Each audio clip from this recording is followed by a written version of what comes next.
Bus ప్రమాదంలో 2 ట్విస్టులు. ఈ bus from the beginning ఎక్కినప్పటి నుంచి సిస్టమ్‌లో లేదు. ఒక పద్ధతిగా లేదు బస్సు అనేది ప్రయాణికులు చెప్తున్నారు. దాంతో పాటు ఎర్రగొండపాలెం దగ్గరన బస్సు ప్రాబ్లమ్ వస్తే దానికి రిపేర్‌లు చేసి మరీ చేశారన్నటువంటిది చెప్తున్నారు. అంటే బస్సుకు సంబంధించిన లోపాలున్నాయి. సరే అది ఒక ఎత్తు. అది రవాణా శాఖ వైఫల్యం. ఈ మధ్యనే మొన్న దసరా అప్పుడు ఇది ఉగాదప్పుడో ఎప్పుడో 30,000 పెనాల్టీ కూడా ఏసారట. అది సరిగ్గా లేదు కండిషన్‌లో లేదు. మరి అదే బస్సును వాడు నడుపుతున్నాడు.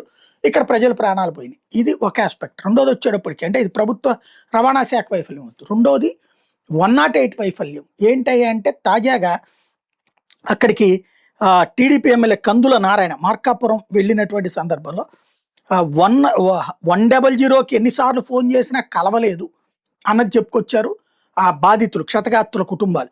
అలాగే 108 నెంబర్‌కి 20 సార్లు ఫోన్ చేస్తే చివరికి లాస్ట్‌లో ఫోన్ ఎత్తారు. అప్పటికే బస్సు అంతా కాలిపోయింది అన్నటువంటిది చెప్తున్నారు.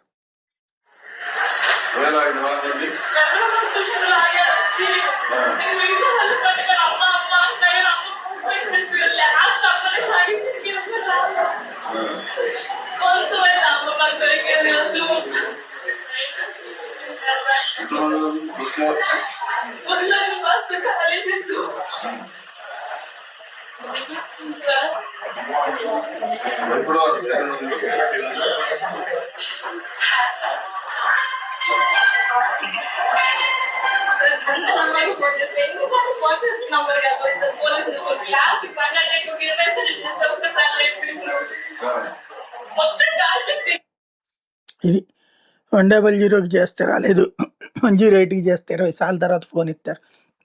ఈలోపు మా కళ్ళెదురుగుండానే తగలబడిపోయిందని చెప్తున్నారు.